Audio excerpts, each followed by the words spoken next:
Now that I have the Isu device forged, we need to move quickly. You distract Atlas while I sneak into his private chambers. More sneaking. After Poseidon outlawed human experiments, Atlas confiscated a device and kept it.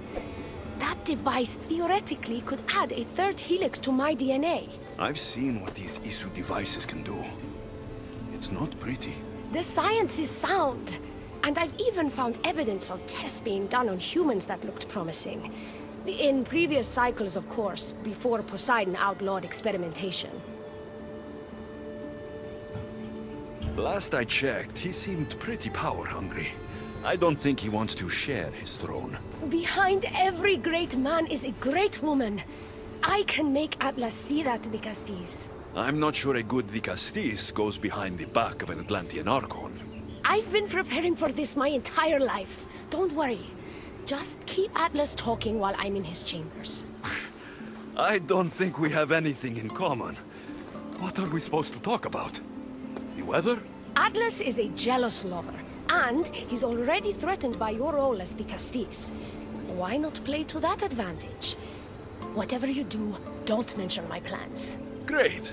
This will do wonders for our relationship. Everyone knows it's lonely at the top, the Castis. Let's go.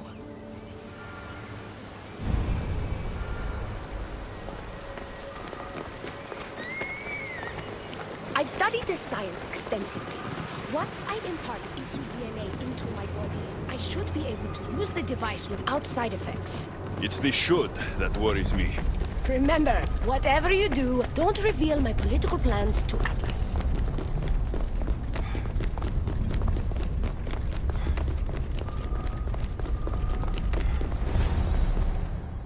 I could trick Atlas into thinking you and I are closer than we are. Are we not close? What's there to trick? You know what I mean. Yes. Making Atlas envious would certainly be a good distraction.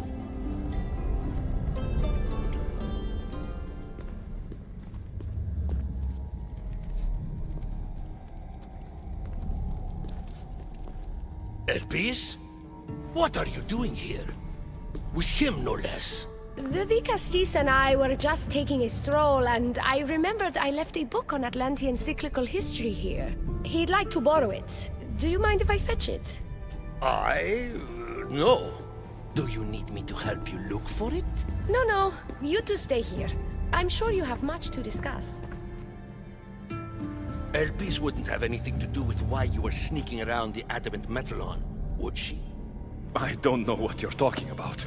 I'm sure by now Elpis has told you about the nature of our relationship. She's hardly as discreet as I'd like her to be. What business do you have with her?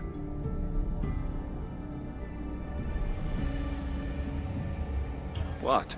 Is Elpis not allowed to have friends? Of course she can have friends. But I suspect there's more going on here. You have nothing to worry about, Atlas. I have no schemes against you. Maybe you don't play games, but Elpis lives for them. I can tell when she's up to something. Don't talk about Elpis that way. She's not manipulative. She's passionate. So you do care for her then? You don't talk about Elpis like you love her. And you're not speaking of her as if you're merely her casual acquaintance.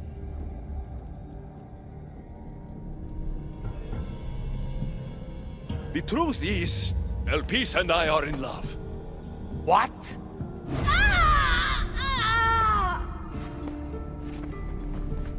What?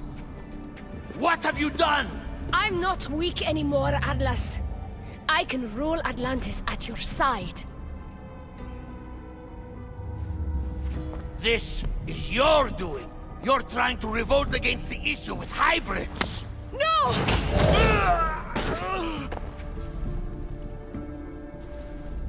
What did you do? I didn't mean to.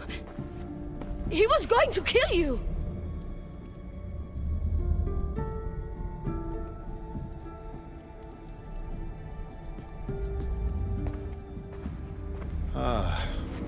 It seems my brother finally got his due.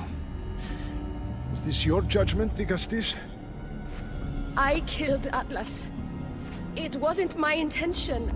You hope to rule by his side to ease the conflict between humans and Isu. He wasn't as supportive of my dreams as I would have hoped. I support you. You can assume his role as you see fit. I will handle Poseidon and my brothers. Thank you, Azais. You can't be more corrupt than Atlas. And Atlantis can't fear progress if it hopes to pass this cycle. Atlantean politics are even more dramatic than in the Greek world. What will you do now? I'm not the first Atlantean ruler to take power by force. If the Isu can do it, why not me? Still, I didn't want to start my reign this way. You started your reign by saving my life. Normally I do the saving. I wouldn't have it any other way. Thank you, the Castis.